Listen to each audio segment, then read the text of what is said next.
Welcome to Your Way Forward, a podcast where you can expect to find wisdom for uncertain times. Our podcast is hosted by me, Nicole Artabasy, along with my friends, spiritual teachers, and intuitive soul guides, Jenny Fairbank and Stephen Ross. Tune in each week as we unpack some of the hardest things that we're navigating in the world, from shared societal challenges to deeply personal life experiences. Our desire is that each soul who joins us experiences truth, love, and hope as they take their steps forward in life. Oh, and I should mention, we aren't just sharing our thoughts and opinions on here. Jenny and Stephen will be live channeling their spirit guides who will respond to your questions in our Ask the Guides mini-sodes. If you find our episodes helpful and worth sharing with a friend, feel free to spread the word. We're not here to gain a massive following, but rather to be a space for people to find guidance and light on their journey. Now, let's get into it. Well, hello, everyone. Welcome to another fierce episode of Your Way Forward. So happy to be with you, Mr. Stephen Ross. Good Jenny to see Fairbank. you. Good to see you both, and welcome everyone. I'm looking forward to this discussion today. Yes. Hello. For all the listeners out there, we could pretty much have a pre-podcast of just our silly conversation. And as a side note, if any of you have tech issues, it has been a royal challenge. So Mercury must be in retrograde, as much as I know about that. But we have had a fun morning dealing with tech. So sure we're not alone out there. Well, speaking of things that are in our control or not in our control, today we're talking about sovereignty, our own personal sovereignty. So we're going to talk today about maintaining your sovereignty in a world of change in the midst of everything changing. And I know this is a very near and dear topic to Jenny's heart and Stephen, yours as well. I think I heard there may be some writings about topics like this. I won't give it all away. Yeah, so let's just say voluminous downloads are pouring through my being on this subject. So yeah, it's a lot. Voluminous downloads pouring through my being. Yeah, in the middle of the night, always it's the worst. You know, when you write, it's like 3 a.m. It's just the best time. Truly is, because everything else is still. Shiva's hour, they say in India, the hour of wisdom, and so there's a lot of openings at that time. So yeah, I get a lot in the middle of the night. So if I look bleary-eyed for those watching the video, I apologize. It's for a good purpose. No, that's awesome. I'm deep in the astral worlds at 3 a.m. There's nowhere around. Yeah. That's a good place. Yes, I've been getting all my good sleep in as much as I can too. Well, I love when Jenny first brought this topic to us, I was like, sovereignty. And I was like, well, that could mean a million different things. What are we wanting to talk about here? And so after she explained kind of just, why don't you introduce this topic to us, Jenny, and like kind of why you think this is so important for right now? And I have loaded, per usual, plenty questions that I want to know and help our listeners understand as well. But if you just want to take us off here. Well, you know, I think about that term as so dear and important for us as individuals to, you know, I see it as inner authority, right? Our inner authority. And now that there is so much chaos around us, even more so than usual, as many people hear the word thrown around, unprecedented times we're in. And I don't care how old you are, if you're 100 years old, you would still say that, because this is different than ever we've experienced in our history that we know of, And so when everything outside of our world is shifting and we're being pulled in many different directions to believe in this, to think about this, to listen to this, and to pay attention to this or that, we really need to check in with ourselves and remember that we're sovereign beings and that we have choice and that our inner authority is ours and no one can take that away from us. Right. And so making conscious choices on where we place our attention, what we consume, and what we are saying yes or no to.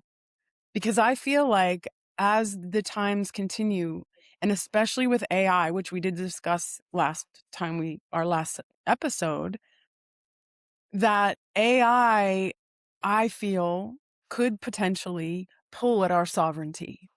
Oh, yeah. And we need to be prepared for that, Mhm. I believe, and to make conscious choices and not just go with the crowd. Well, everyone else is doing it, which is very common for us, or listening to authorities that perhaps we don't even maybe agree with Or their trust. morals or trust.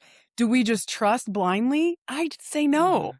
Like, we need to really look at ourselves as individuals and what works for us and doesn't work for us, and be willing to say no when everyone else is saying yes, for Mhm. example. So that's really what I've been thinking about and wanting to talk about, is this challenge that we all have and are facing and will continue, I believe, to face in the coming years, of Mhm. what is it that we as individuals are choosing how to live and what to pay attention to and what to Mhm. consume in all kinds of ways. Mhm. Yeah. And if I can add, I mean, I think thank you, Jenny. I mean, I'm actually really delighted that you brought this topic up because I think for all of our lives, we can take a step back and look and say, wait a minute. I think in the United States of America, we've prided ourselves on having freedom and choice and independence. And, I think it's been challenging because there's things that are happening that maybe we didn't vote in, or maybe there's situations that we feel are beyond our control, even if it's not, political or legislative. It's more just at what's at our fingertips, right? The use of AI or whatnot. But I think, or as you so often, Jenny, don't like if you and Dave are watching a movie or something, you skip through commercials. You're like, I'm not letting that stuff enter my energy field. And so I really love this topic because I think it's easy to forget we have choice here and we have sovereignty over ourselves, because clearly a lot out there tells us we don't, and we'll just be little robots fed into the system. So Mhm. very excited.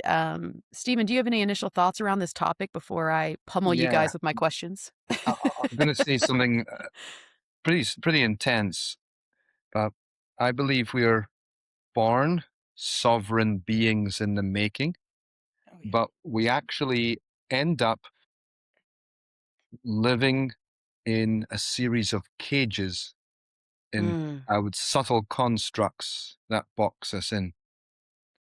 Yeah. Think mhm, of old world, old paradigm. It was physical constructs.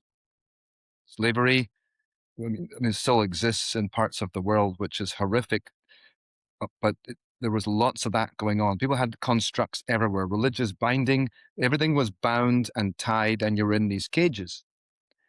But in the old world, as awful as it was in medieval time, it sort of kept a bit of order. Like consciousness was not that evolved. It was a pretty dim period, a mm, very, very dim period in the 6th century Europe. What makes this so difficult and chaotic and irritating for so many people is, I believe there's this, we're like, imagine a baby lion in a cage and there's plenty of room to walk around. Now we've got fully fledged lions in the cage and it's buttoned up against the sides of it and it's causing oh, reactions and people aren't liking it anymore. But it's this time it's not physical in chains and someone whipping your back. It's subtle constructs mhm, Yep. and they can't see it, touch it, or feel it, but it's there and you kind of know it. And you can tell when you talk to people because they feel like they're butting up against a cage. They'll use certain phrases that speak of it. And it's mhm, really tricky, and you think you got it and you don't, and you think you're out and you're not. And some of it you just have mhm, to put up with and deal with, such as money. So I see now this time period that's so crucial in our development. We've got old world types of structures that are hidden from us. They're behind Wizard of Oz behind the curtain, and mhm. there's someone pulling the lever to some extent, but we don't realize it. We think we're free, but it's actually not. We've been deceived, I think. Right. So now we're at this point of like, can we reclaim our sovereignty? And can we truly be independent beings? And Hmm. that's a serious quest to do it. Yes. Serious quest to do it. I'll stop there for now, but there's lots more to say from little Stephen. Mm, a serious quest to do it. I'm curious about that because when you say serious, what Mhm. is it that you're meaning by that? I think of Bhagavad Gita. I think of in Bhagavad Gita's framed on a battle. The ancient myths talked about a prince or princes who have been usurped from the kingdom, been taken over by another force, and they have to fight to get it back. Now, this is happening internally inside of you. Yep. Even just now, if you're watching stuff, consuming, no disrespect to soda, but I was just about to say Coca-Cola, but there's a number of things, and I'm no saint, just to be clear. But let's just say you're doing it, and then someone says, you know what, it's time to be healthy. Drink 7 glasses a day of water. All of a sudden now you're battling inside. So your choices you have to make are very serious. The choice to speak up, speak your truth, and so on. Like, it's not for the faint of heart. Yeah. Well, we're not here. The reason why we're here is because we aren't faint. We have Yes. we have things to do, and we Yes, are indeed. courageous. Just being here is courageous, right? It takes a lot of courage to come to this planet, Yes, in my opinion. I agree. And so we are already really strong beings. We just forget that we are, and that we already have that sovereignty. And I couldn't agree with you more that we are born sovereign, and we have to continuously hold that, because otherwise we're just going to get pulled in all these directions that we are and lose sight of ourselves, which I think a lot of us have. Okay. Yeah. This is so spot on. I mean, this takes me back. I was showing my mother this morning the different episodes of our podcast, and the very first episode we did was on vulnerability, but not vulnerability around, at a personal level of sharing your deep emotional secrets. Is vulnerability around we're vulnerable to society at large. We're vulnerable to everything, our external environment, right? Often. Before we go further, though, I think it's pretty critical for our listeners to kind of understand what we mean by sovereignty, because I think that can mean a lot of different things to different people. So if I were going to ask you, when you use the word sovereignty, what does that actually mean in the context of our daily lives? So how is it different from like independence, control, or freedom? Just to kind of get us all on the same page as we take deeper dives here. I mean, I see it as like this inner citadel that nobody can touch, that nobody can get to unless if we allow them to. But to me, sovereignty is the inner stillness, the act of knowing that we are independent in our thinking. We can be independent in our thinking, in our emotions, in the way that what our mind is consuming. So it's like reclaiming that we have choice and we don't have to follow the crowd if we don't feel it's right for us, that we can stand up and do. I mean, I feel like we're all pioneers here. I mean, I've always kind of been on the fringe of things, and I like that I'm in that space where I can observe what things are happening and say that doesn't work for me, and I'm okay to say no to that. Mm-hmm. I love that you use the term citadel, because I it do too. speaks to a lot of what the saints have said. And Saint Teresa of Avila talked of the interior castle with 7 tiers, and God's the king. And it's astonishing that she used that in 12th century Spain, but this is your inner kingdom. Yeah. The soul, which is your divine right as ruler to live your life, to make decisions and say, you know what, I'm going to start this coaching business, whatever you're going to do. And I call it the inner CEO for modern people, but it's really the ruler inside. It says, this is what we're doing, guys, and everyone follows. But that's not what's running the kingdom. You see? The ego and all its desires and everything else. And again, the crowd says, go here, you should buy this shirt, and all these things that come up. This is what pulls us. But actually, what you truly want inside is already in there, if we can find it. And that, I believe, you incarnate with that, your gifts, your talents, your natural way, your joy, your art, your music, all of it. But now, can we truly be sovereign to do it? And I love that you use citadel, because it is a citadel inside. Absolutely. And but it's who's in charge. in who's crowned. I'm British. I grew up in the British system, and when they talk about kings and divine rights, but I want to take away all of that. Not sorry, I'm getting fired up talking about the royal family. It's just a part of being Scottish, but all of that nonsense and come back. Every single person now is their own king or queen of their little kingdom. Do you see? But are you really in charge of the kingdom? Right. Well, this is the question of the hour, right? Because I think, which takes me to my next question, is why do so many people unknowingly give away their sovereignty? Mm.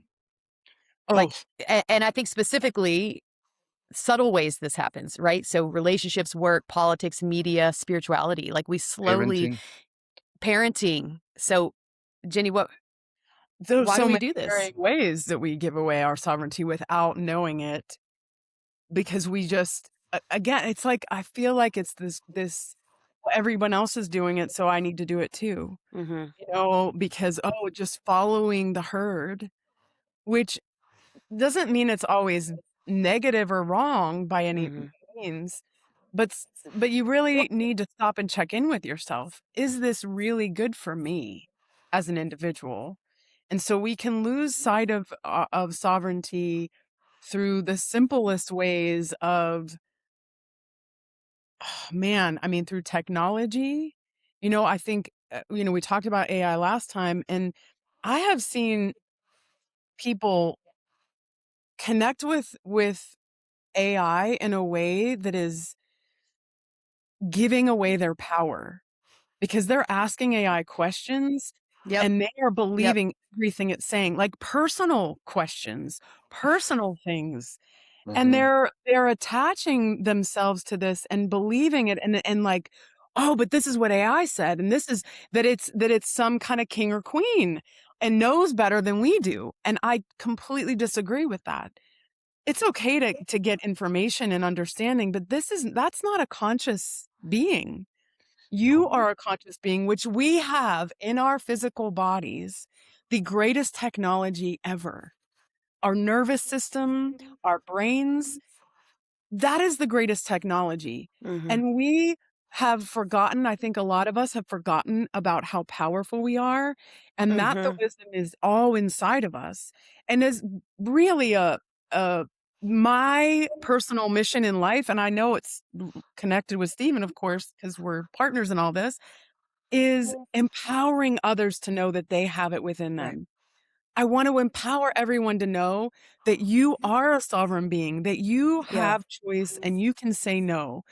But if you're just not paying attention and you're just saying yes to everything or letting other people dictate what you do, how you feel, what you say, how you eat, how you work, how you live, then you don't have sovereignty. You have totally given yourself to something outside of yourself. It's so, I just have to share a little of what's going on personally. We often talk about the workplace. We talk about corporate and, I'm not going to talk about that one right now, but that's one form, right? You have this job and you're like, I can't get out of this. I need to be paid. So I can't do anything else, so I have that story. We've talked about that a lot. If you listen to other podcasts, I mentioned my own journey a lot there. I'm currently at my brother's house and my sister-in-law who's about to give birth. We're very excited for my first niece. And my mother has Parkinson's, which is very unfortunate and difficult just for mobility and speaking. And, she's been living with my sister because it was just too much to live on her own anymore. And, it's really interesting because as we're kind of sorting through her care and options, my mom can't speak quickly and, can't prepare her own food as easily as she used to or things like that. And so it's very easily to have me and a big, loud, crazy family and multiple siblings in here as we're talking through these care options. We just kind of could easily just decide for her. And we've had to take a very conscious effort to pause. And I pause and say, Mom, you still get to make these decisions. This is your life. You may not have the same dexterity in your hands. You may not be able to speak everything you mean as quickly as possible. But what it's, so important is for her to know, and as she sits here, probably listening to me in the other room, that things are still her decision.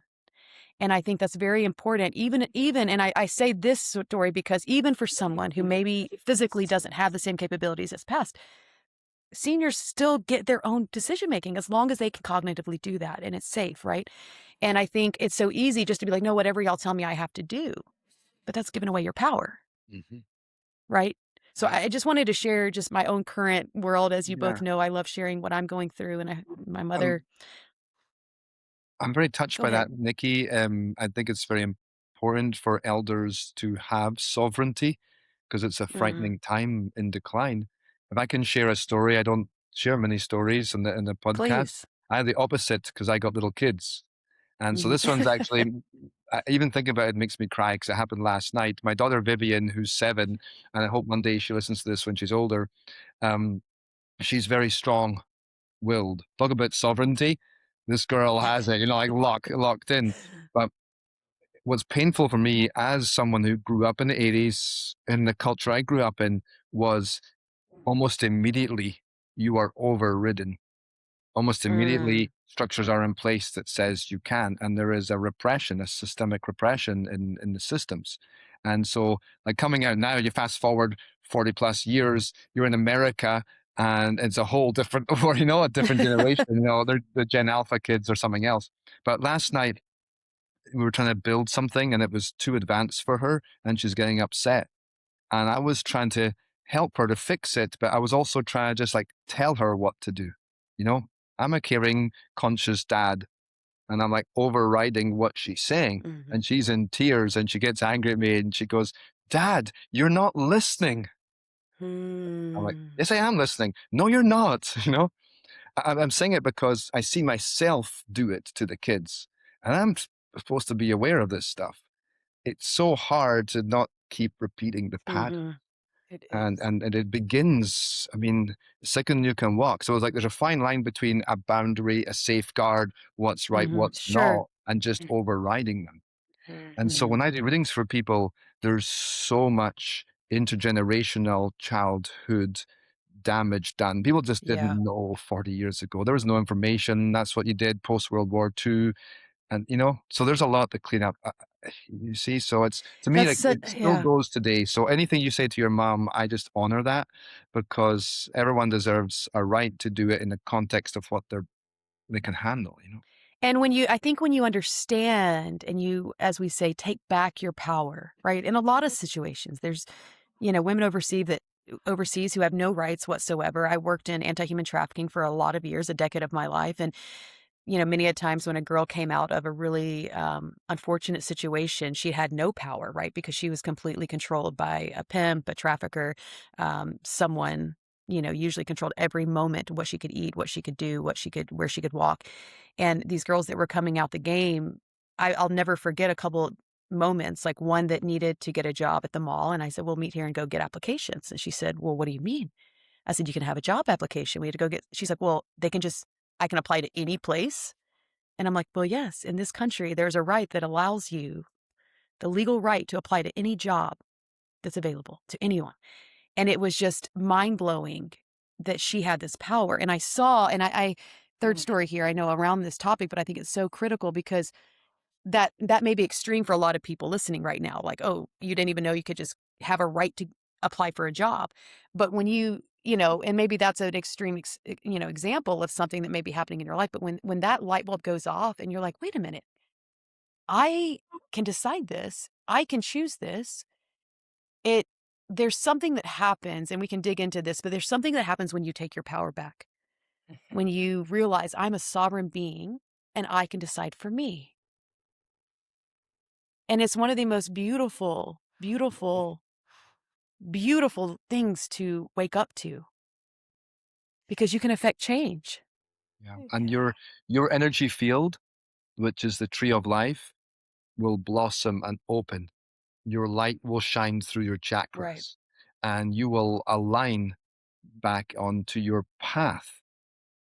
This is important to understand because this is the path in life that gives you the map. I'm obsessed with maps and paths, as you both know very well. But this is idea of now that radiance is shining, the light is shone on your Mhm. path, and you know your way forward Right. when you step into that moment. And it is deeply grounding and empowering.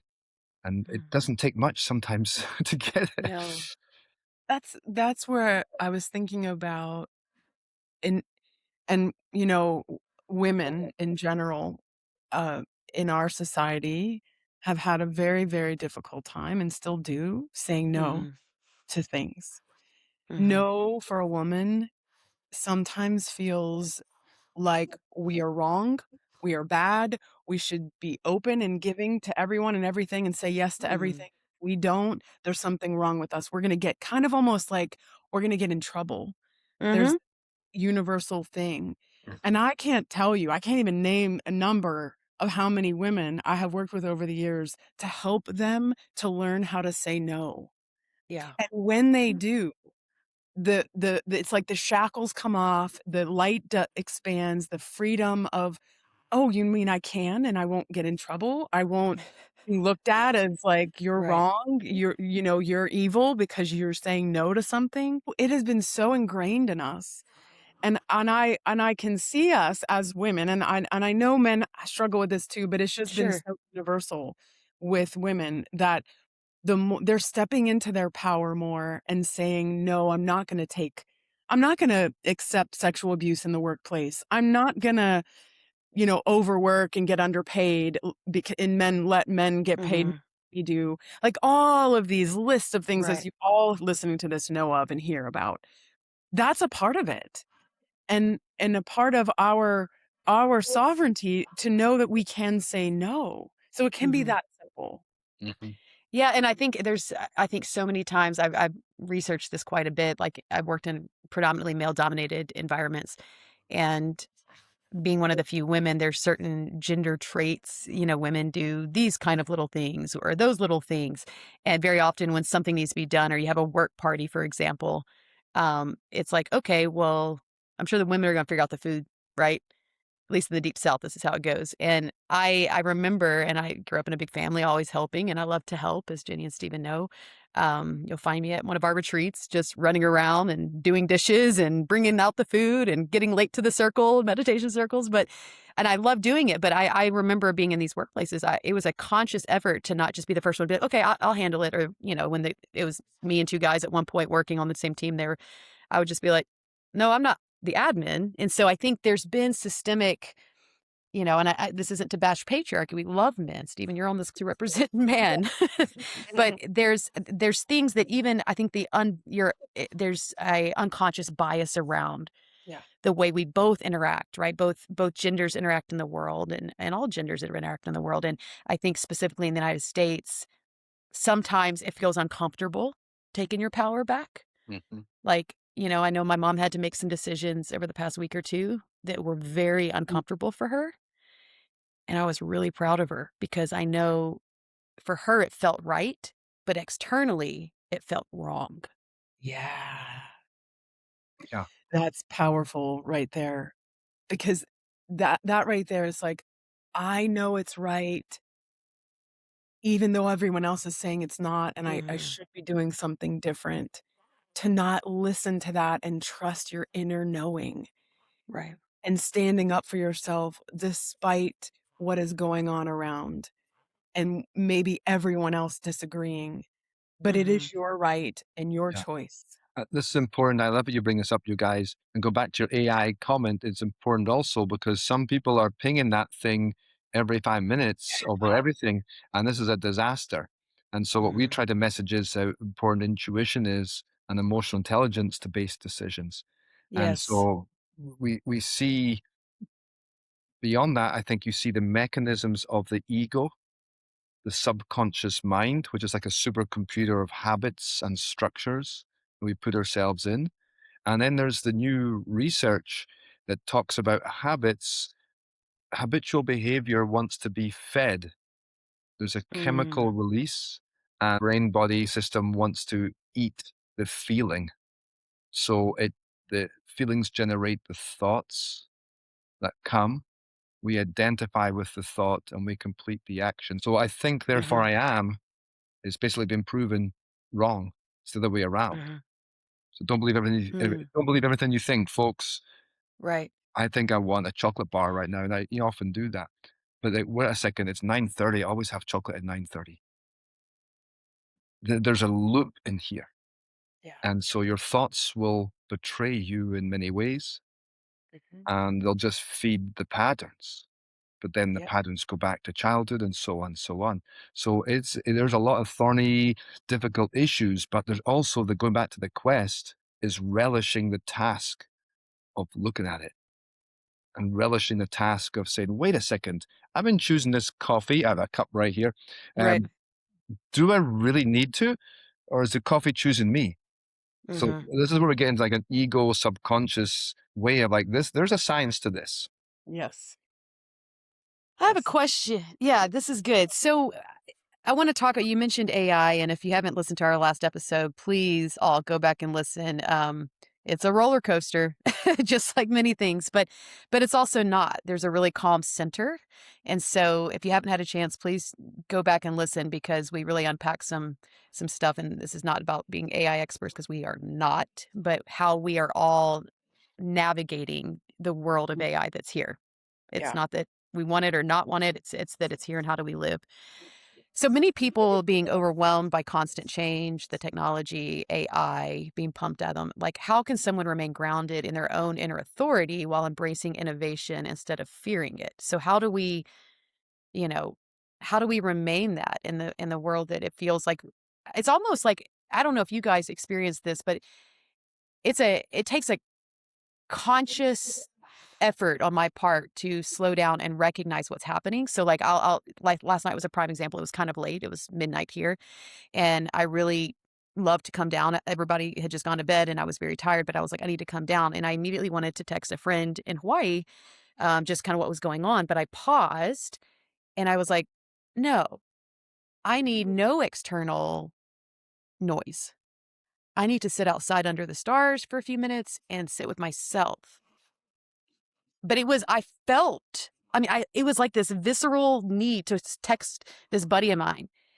And I know that's this external world we've been in that's constantly like processing this and that and going through and like, I guess any thoughts around how do we embrace like all these things happening, including the use of adoption of, technologies and knowing that these are good whilst how do we still maintain ourself? It's hard and recognizing that we still have ourself as the guide, the leader.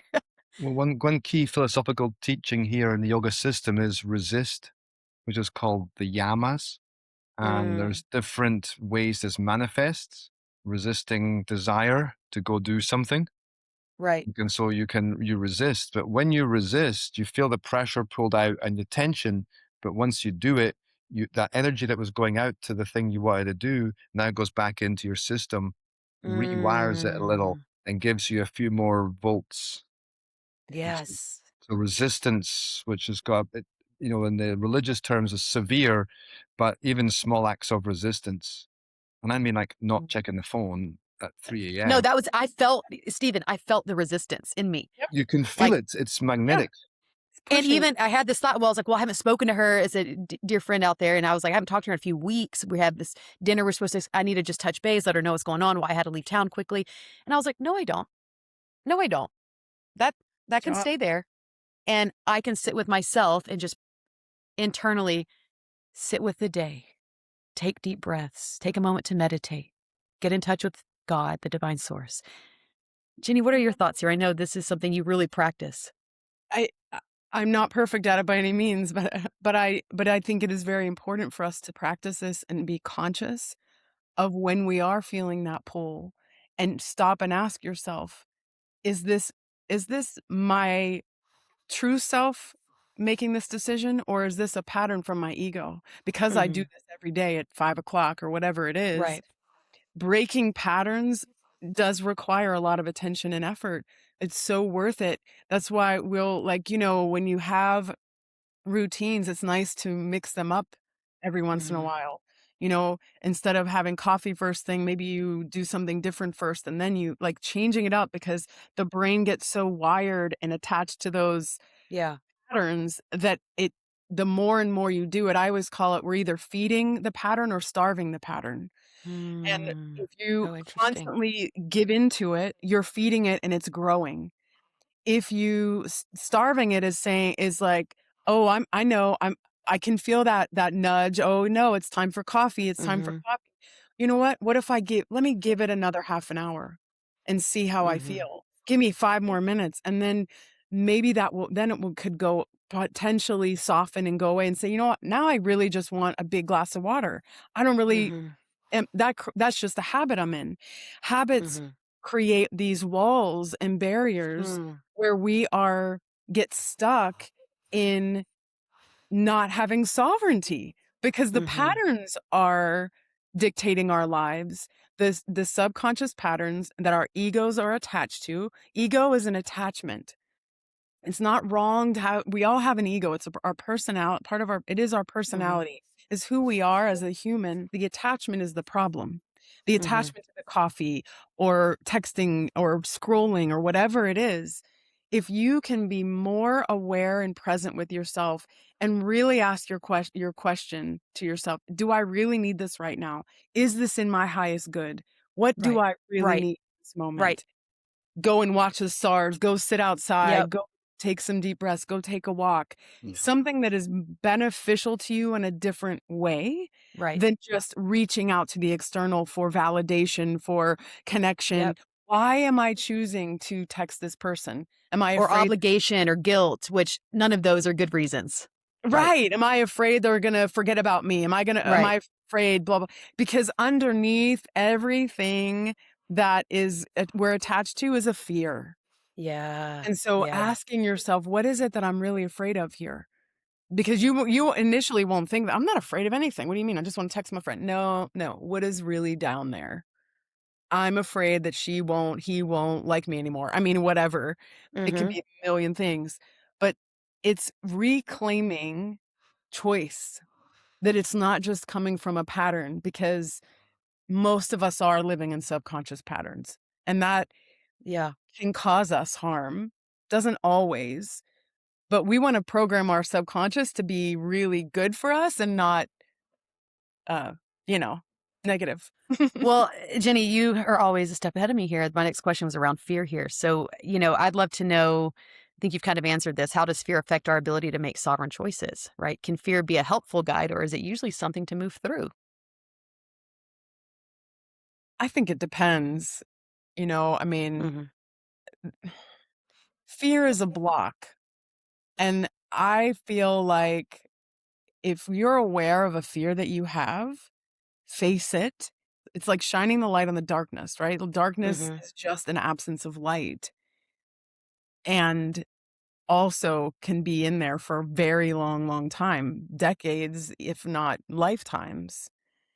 And so it can be really hard to see something that's so deep within our consciousness, but it will arise as, we throw around the word trigger all the time. It's an activation of an energy pattern in your consciousness that is awakened for you then to have awareness of it, to then work with it, to release it. That is actually a gift. When someone is triggered, that's a gift, saying, oh my gosh, I have this activation, this conscious pattern inside true. needs to be released. And now I have the ability to release it because I'm aware that it's there. I feel like I don't even need to ask you these questions, Jenny. Just keep going. My question was, are there signs that indicate that we've drifted away from our authentic selves, from our sovereignty, and handed our power over to external influences? Yes, you're saying being triggered is one very example. clear to pause. And often the body. The physical body speaks to us all the time. You get a tightness in your chest. You get a constriction in your throat. You get a headache. You get like butterflies in your belly. All of that is your consciousness trying to tell you something, to wake you up to something, to an understanding. Pay attention to yourself. Don't ignore it. This is how you learn who you are and what you need, and how to move through your energy with consciousness, in consciousness, with sovereignty, and saying, I don't want this anymore. This pattern doesn't serve me anymore. Right. Drinking coffee every morning doesn't help I feel sick afterwards, or whatever. I'm just keep using that example. But I'm so passionate about people taking responsibility and understanding their consciousness on a real level, because that word is also thrown around now, like, oh, but what is that really? So anyway, what is what? What are people throwing around? consciousness. Like when people are talking about like, oh, I don't know if people even really know what that is. Well, why don't you tell us? Let's go there for a second. Let's talk about your consciousness. Well, it's we can talk about it as a soul, as our soul, right? Our inner knowing and being, our unique spark of the divine, and our consciousness as, I don't know who knows what, but like there are 3 levels of consciousness. The subconscious, which we've already been talking about, like it's the repository of everything we've ever experienced, like a computer that's downloaded every thought, feeling, action we've had. Then there's the conscious state, which is analyzing and being present in the moment of analyzing and thinking and processing. And then we have the superconscious state, which is a part of our truest nature of when we get downloads and aha moments. That is our superconscious speaking to us, our soul speaking to us from the highest light. And that the superconscious is where we can get really great insights about ourselves. So I don't and that's an area, sorry to interrupt you. I just want to be clear though, because I think we throw these terms around. People are like, oh, that's just my subconscious. People, I would highly suggest maybe we'll have a episode one day talking about consciousness. Yes. Because I think it really has transformed me learning about what these mean and really trying to live in the place of the superconscious, right? Not that it's always easy to access or whatnot, but even in our conscious state, I find myself, and I don't know if I'm using this correctly, so please do correct if I say this incorrectly. I notice myself now as the observer, right? We talk about this, Zen Buddhists talk about, many, many people talk about like being the observer of yourself in life versus just being the victim of it or in it. And so, you even said recently I was going through some family dynamics, and you said, there is a storm. You're sitting in the middle of it. And you are watching in that calm eye everything around you. So then what that does is it pulls the emotional state. It pulls me out of that emotional chaos and I can just recognize it and then it passes, right? And so I think I just wanted our listeners to understand a little bit about that because it's just really helpful in knowing, and I think it's your sovereignty too, that we have the ability to live, and Stephen, I'd love your thoughts around this, living out of our superconscious state. Is that possible? Yes. Absolutely. Yeah. Right. The 3 levels of awareness, I look at them when I teach classes, and it sounds silly at first, but the inner CEO, okay, and this is a higher consciousness. The CEO gets the big bucks because they have vision. They have the ability to bring forth something, an idea, and they essentially can speak to the town hall in their company and excite and motivate the employees, which turn out to be yourselves. And you can align with that, with the vision, with all your being, and then you can execute on that vision. In the middle, I call the choice maker. The choice maker is the warrior. And even the smallest act that goes against your usual grain or tendencies, it to me is courageous. So for, as Emerson said, the act of getting out of bed in the morning is the most courageous of all. And so that to me is very dear. Those choices you make in sovereignty are courageous, to be celebrated as a victory in the battle of life. I'm paraphrasing. And is that your consciousness? No, that's a conscious mind. Okay. Consciousness is more, there's the field around it. Gotcha. And so conscious mind is in the identity as self, but now you have discernment, the intellect, you have equipment, and you can choose. You have free will to choose. The problem is underneath that, you have something much more mechanistic in the neural subconscious that's driving habit programs, and no one's watching the computer. So the programs are just playing impersonally. So I always tell people habits don't care about you. So that voice that says, have the donut, doesn't care about you. It just wants the chemical. Wow. We know that now. And Joe Dispenza and others have written voluminously on this. Becoming Supernatural, a good book. This verbose, it's really dense, but it's really good information. So the subconscious is running, and that's our computer equipment. It's the inner computer terminal filled with habit programs. You have a lobbyist inside, which is part of the subconscious of the voice going, when I think, you know what, no snacks tonight, Stephen, you can do it. And then 9:45 is like, you know what, there's some chips in the back, and it just overrides it. You deserve it 'cause today's been a hard day. It hasn't been that bad. So Yep. you're up against this stuff. And remember, folks, that at the root of all of this is an identity crisis. Mm. You assume you are your thoughts. They are you, and they're not. We now know, and I think I've quoted this from previous episodes, 97% of those thoughts are predetermined, pre-programmed, Mhm. prepackaged. You can change them pretty quick. We can rewire the brain in 30 days. I mean, it's pretty Mhm. miraculous. But Mhm. when it's the wake-up call that identity has been misused. And not your Mhm. fault. A lot of it comes from outside sources and commercials, whatever it might be. But this is a sovereignty now, a wake up call of realizing that, wait a second, and it's happening internally in a subtle way. That's why this is all subtle now. Yep. So that's how I define the 3 levels of awareness, Jenny, to my students, just to help Okay. them sort Yep. of see it in modern context. I'm like, who's running your company? Yep. Mhm. A bunch of managers all over the place running, doing left, right, and there's no vision. I tell people, have you ever worked in a company where there was no vision in the leadership? That's It's I a work with a lot of disaster. those companies. Yeah, it's a disaster. And so everyone's Yeah. all over the place. They're arguing with each other. They're just, at each other's throats and so on. Versus now we can Right. align Right. with that. And that's to me is how I see sovereignty. Can I make a comment on the fear? Because it was a few points ago, Please. but this is a tender one for me because I've lived with a lot of fear and very high anxiety and early life trauma. And you know, to those who are living with fear, I agree with Jenny completely. We got to dissolve and melt this, but I want to be tender also and say I see fear as the first form of love, and fear's kept me safe in the Mm. midst of real and true violence in my life as a child. That sounds horrendous, but it's a reality. And so Mm.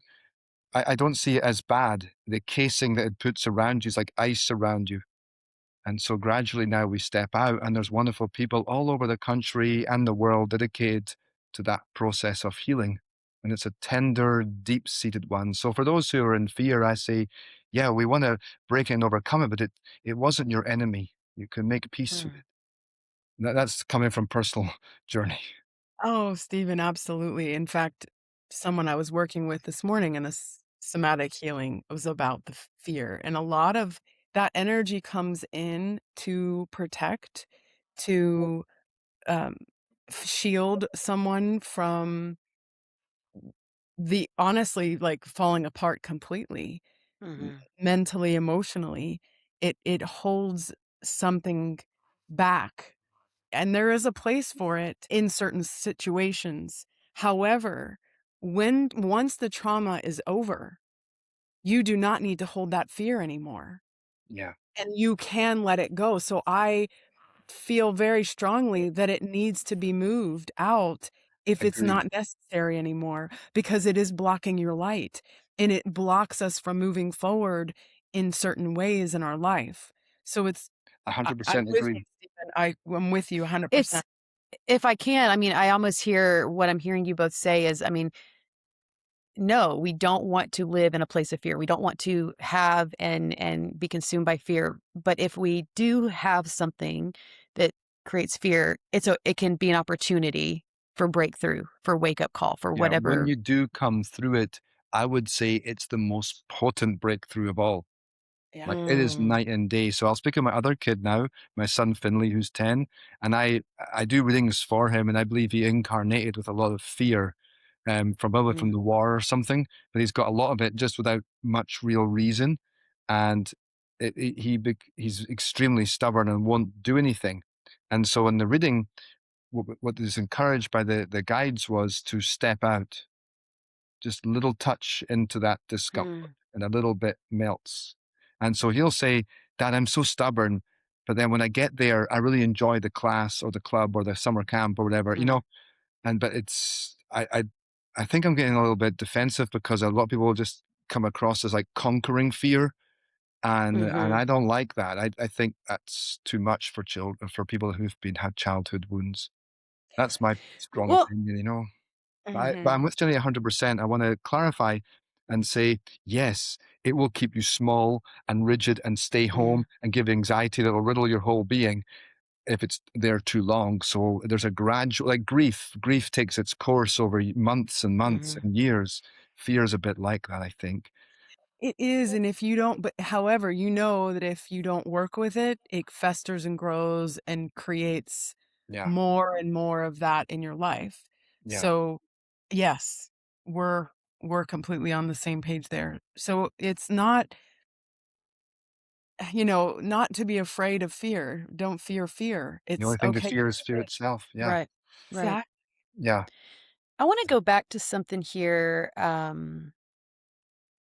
because I think there's a really important piece around, at least in my life. So there's the fear component, and there's I'm going to say, the disappointing others, the disappointing, whether it's disappointing, external society, how can people respectfully disagree with societal expectations or family programming? And I say that specifically coming from one, family programming, while remaining compassionate and loving. Because I think, one of the things that I've heard a lot of people talk about today is, and I said it a lot, like, oh, this is a boundary. And, I've heard a lot of people in the older generation just, you know, balk at boundaries, or wanting to not conform, or maybe Jenny doesn't want to watch commercials, or maybe people have a boundary of not driving a certain car or going to a certain restaurant. They are remaining sovereign in their own. How do we, what is some tips you can give our listeners? Like, sometimes there are people that are very alternative in the way that they think, live, and function. And how do you respectfully disagree with some of those societal expectations and the programming while still being compassionate and loving and knowing that we live in this world together? You know what I mean? Because I've seen some pretty abrasive ways that this has happened, and I've seen some kinder ways. To me, it goes to acceptance, like accepting everyone for their own, that they're on their own journey, they're making their own choices. And it's okay not to judge others for doing it differently than you do or making different choices. We all have our unique blueprint and our own karma that we're working with and experiences that we need to have to help us to grow. And it, to me, it just goes to acceptance and non-judgment. Acceptance of others and what they're choosing, and not judging them, and making your own choices, and not judging yourself by making the choices that you Right. make. Right. Not thinking that you should be doing it differently. Right. Don't Yeah. should. Just know that this is right for me, and I don't have to prove myself. Yeah. I don't Yeah. have to explain myself, that I am making this choice because it's right for me, and that is okay. It gets more tricky when there's other people involved in your choice, your decision making. Sure. With little kids or elderly, that is a little different. But where we're talking about just you as an individual and the choices that you want to make in your life for whatever reason, if you feel that it's important, then accept it and be okay with it, and Right. let go of the fears around it. Like, oh, what are they going to think, or how, Right. Right. it is irrelevant. It is a freedom. Thank you for sharing that. And I do. And I think there's, I've seen some people be like, let me just scream it from the rooftops, what we're doing different, because that also can create a judgment towards someone else who isn't. So, I'll speak for myself when I say that, Karen and I live probably a more unconventional life these days. And probably people have a lot of opinions about that. And we're okay with people can have opinions. And I think that's just being okay with, it's the radical acceptance of this is our decision, and not feeling a need to force that opinion or lifestyle on someone else if they don't want that. And having room for, if people use plastic, they use plastic. If I don't want to use plastic, I don't have to use plastic, or whatever the things may be. So I think that's good. And it's just allowing people to go through their own journey, right? And not feeling like you judge them or taking the judgment from others. Like we can easily. So yeah, I just wanted to touch on that because I know that's something that I've dealt with, and maybe some of our Yeah, listeners. it's really hard. And I would say a long list of failures in this department, because I'm pretty feisty. And my entryway into spirituality was through anti-war counterculture activism, just to set the scene. Okay, so it's pretty freaking hard. I'm going to quote Gita again. Is like the duty to act versus attachment to outcomes. Yeah. So activist people, and they can get the ego involved, want everyone to do what they want, what they think is right. Yeah. And I love this. And then when this comes back, this creates rage inside. So there's that part that you're trying to like navigate that and then truly inspire people as sovereign beings. And what's really tricky here is a lot of people are trapped in a kind of matrix. I'm sure my Gen X age, but they're going to bring up the M word, but it's kind of a matrix of sorts. And maybe they're asleep. They don't realize. And so it's tricky because you want to be there, but at the same time, if you jolt their cage too much, they'll scratch your eyes out. You know what I'm saying? So this is a really tricky part, and you want to have compassion for that. At the same time, my heart aches for the state of things. So there's idea of attachment to outcomes, but there's also this very difficult line in the sand of what is the right thing to do. So morality, right, and it is relative to each person essentially, but there are collective morals. So for example, I'm going to use Gandhi, the ultimate authority in nonviolent resistance, which he said, if you read his writings and watch the movie, is not passive. You see, like, where do you stand if someone was, you know, beating a person, kidnapping a child? Did you just stand there and not judge them? You use your judgment, discernment to prevent more harm. It's really tricky in real life. And so there's a guru called Sri Aurobindo, who was a major player in India politically and spiritually, who vehemently disagreed with Gandhi. He said the Gita shows us we should draw arms against the British. And he was a guru that vehemently disagreed. So the gurus split, even those kind of swamis and monks and those teachers. And there was two sect or division in this. Now, these are the guys who are supposed to be like pretty elevated in their consciousness, and they couldn't agree. My point being, like, yeah, I'm always wary of judgment because it's such a modern phenomena of don't judge. And judging is like, to me, there's a condemning version. And then there's also discernment. Like, if I see a child being trafficked, try and stop me. You know, I don't know. This is tricky. Yeah, but that I wouldn't call that judgment. I'd call that something different. Like if you're seeing someone and you're not doing, I mean, you need to take action because that's just morally wrong. It's not like, oh, well, don't judge them and let them do it. No. Yeah. It is, I need to take action and protect this person if I can because they're being harmed. To me, that's a whole nother. Yeah, it's an extreme example, Jenny, but even the basic, if someone disrespects you, you want to hold a boundary and tell them no. Yeah, so that's your sovereignty. That necessarily part of your sovereignty. Right? It's so, like, let me ask this question because this is exactly what you're saying. What misconceptions do people have about personal empowerment? Right? So is sovereignty about doing whatever you want, or is it something deeper? Yeah, because you move now to a different chakra, because we move beyond power. I think we've gone through the chakras today, you guys. Now we go to heart chakra of compassion. And the ability, your I am or your self-identity becomes bigger than you, becomes two people, becomes a family unit, becomes a team in an organization, a community in a city, and so on.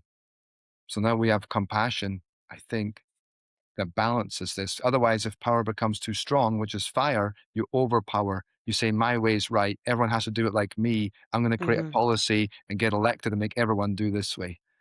And so now we start overpower. So again, these are nuanced things. Yeah. They're very, very difficult. But let's be honest. I mean, sometimes we see this in humanity, right? You get one glimpse of something or you say, oh, have a boundary. And all of a sudden you cancel everybody in your life, right? Like that's probably not you taking your sovereignty and being powerful. Let's be honest. Yeah. That's you actually avoiding and running away from people because you don't want to deal with the hardship. I mean, that's one way of looking at it, one situation, right? So I think the nuance that you're speaking of, Stephen, is absolutely it's all nuanced, right? The personal sovereignty and decisions that we make and how we function in society, it is very nuanced, at least in my opinion, from what I can see. Worst case scenarios, I think, in terms of safety. And so always like one person does it, let's make a rule for it. Right. And now we got everything at the lowest level. I was in the library yesterday, you guys, in a meeting, and I was in this room. It had a glass wall so they could see past. And I always take my shoes off to every room. And the librarian came and said I had to put my shoes on to be in the library. And like, why? Now I'm saying it because there's rules everywhere for everything. So something happened. Someone had smelly feet one day back in 2005. I don't know. That's right. I mean, think about how we had to take our shoes off. What's that, Jenny? Right. Think about how we had to take our shoes off for a decade because some guy tried to, in the airport, take our shoes. Put it back on again now. Because one man. Anthrax. Wasn't it anthrax? Yeah. In his shoes, which, So, It's so, much. Yeah. But my point to Cage is there's always these constructs built everywhere. Yeah. And we're having to navigate. And of course, in those cases, like, I don't want to, die in a terrorist attack. God, my God, how awful. So I get it. But at the same time, like, there's all these layers.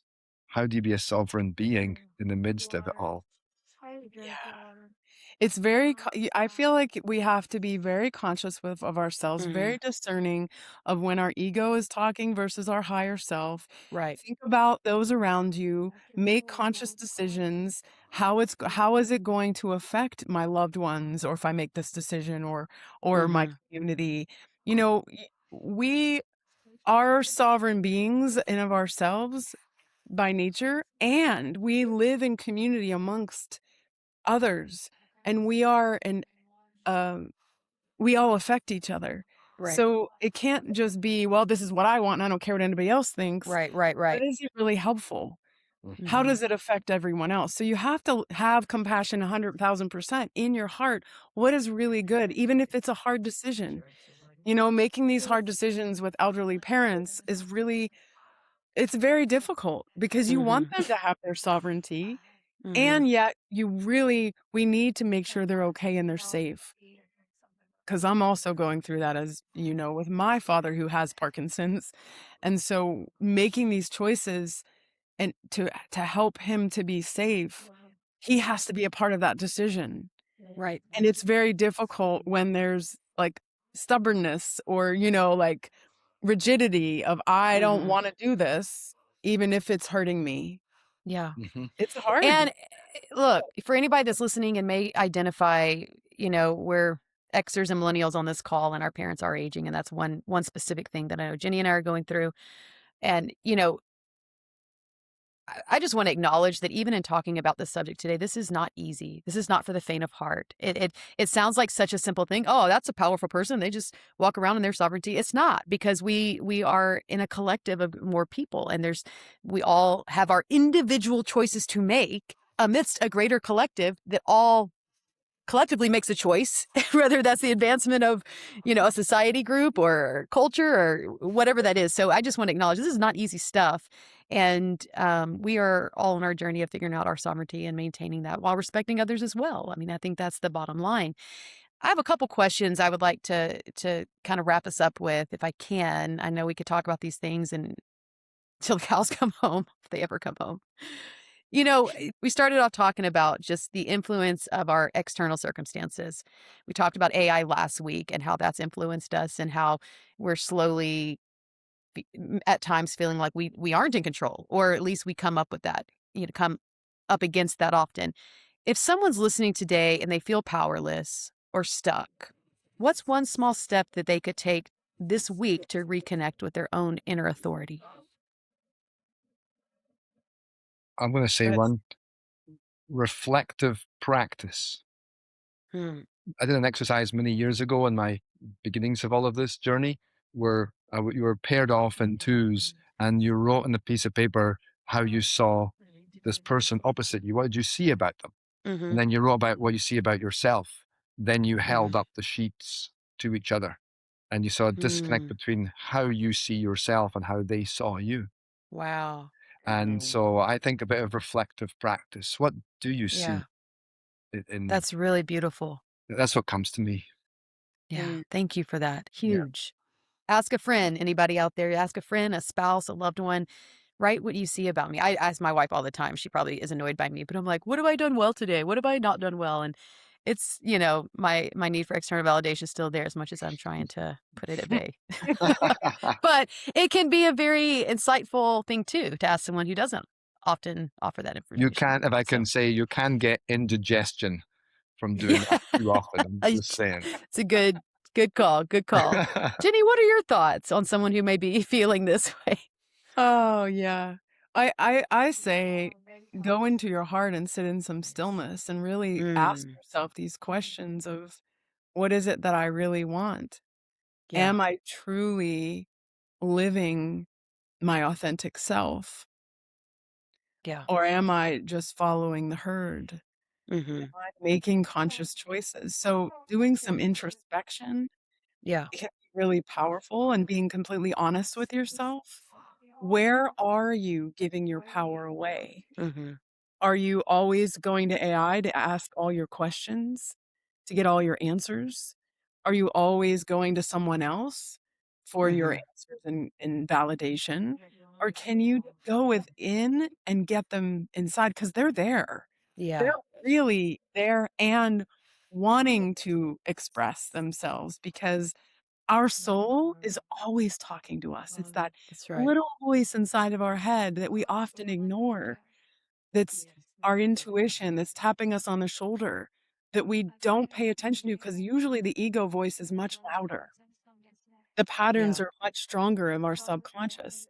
So I would encourage you, whoever's listening, to really listen to your inner self Mhm. and pay attention to your habits that maybe that aren't serving you. We Right. have good habits and we have the habits that aren't so good. Look at what is serving you and make a conscious choice and be willing to say no, Yeah. even if it's uncomfortable.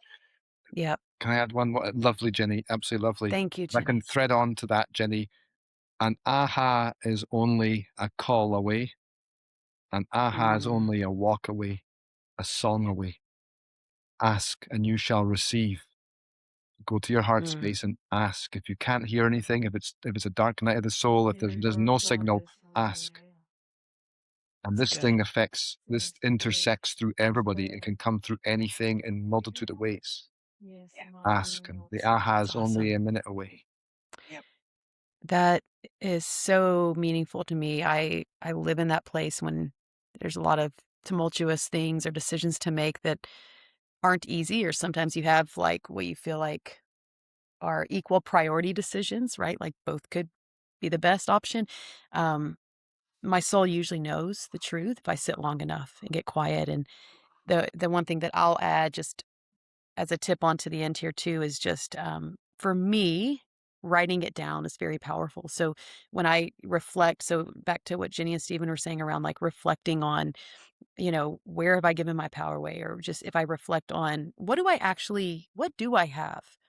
Like in my own domain, right? What do I have control over? What do I have, where are the areas that I feel like I don't have control anymore? And that will, I think, be an indicator of feeling, like you've given your sovereignty away. Like that it's just a reminder to say, wait a minute. Yeah, I think I don't have control here, here, here, or here. Well, you actually do. And I think one of these is a lot of people with jobs, right? Like, oh, I just can't leave because I need income. Well, you can have a different job, you know? So I think there's just so much that you can blow your own mind with sitting alone in stillness and even journaling a bit. And I know I do that sometimes, and it's a very, very powerful way to navigate this. I have a very fun closing question that I would love to ask you both. Um, Imagine it's 10 years from now and technology, including AI, has advanced dramatically. 10 years, okay? 2036. What human qualities do you believe can never be replaced? And how can cultivating these qualities help us remain sovereign no matter what the future brings? And I can Love ask it again. love is my go-to here for sure. They can't take away or add love to anything because Mm, AI is not sovereign. It's not conscious. mhm. We are, That's right. and we are made of love. Love is Mm, the inherent energy of all that is. So, I know you asked a longer question than yeah. that. That's Yeah, I said that's it though. What human qualities do you believe can never be replaced? And how can cultivating those qualities help us remain sovereign no matter what the future brings? Yeah. Mine is a similar answer. Connection, Mm, transmission. We are mm, connected to a subtle source energy field that's far more powerful than AI. And yeah. it gives you an intelligence way beyond. And you can see it now with AI art and some things written. It's okay, it's kind of samey, but there's a transmission of somebody in the frequency. Yeah. It might not be as good technically, but it'll touch the hearts of millions. I actually think our transmission is far greater, my own opinion. I Yeah. I truly think I had and I'll end on this story if I can. I mean, my stories. But I was I had about 2 days to figure out about coming back to the mainland to meet with my mom and brother and kind of figure out next steps for a little bit. And I was very busy. I was at the dog park in Maui, as we always are, and I'm always calling Jenny from. And all day long, I had thought about one of my childhood friends here in my mom's hometown, my hometown, whose father was not doing well. He was ill, back to parents and aging. And all day long, I thought, I need to call Lauren. I need to call Evan. I need to call Lauren. I need to call Evan. And I was very preoccupied and busy, so I didn't call them. And I got a text halfway through the day at the dog park, and she said, Robbie just died. And I just was like, oh, in my gut, I knew something had been going on.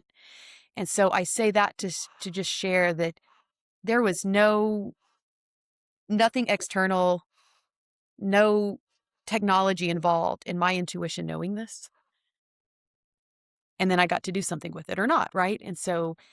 And I didn't feel bad. I mean, sure, in the moment I felt bad for not reaching out, but it also was encouraging that the divine was showing me. My intuition knew without technology sharing any information. It had been weeks since I had talked to them, but it was the very day that all day long I knew something's going on. Mhm. Back to telepathy, right? We all know in our intuition and the only way I would have ever known that is by getting still enough, sitting there at the dog park, getting still. Because there's constant hints, right? There's constant little taps.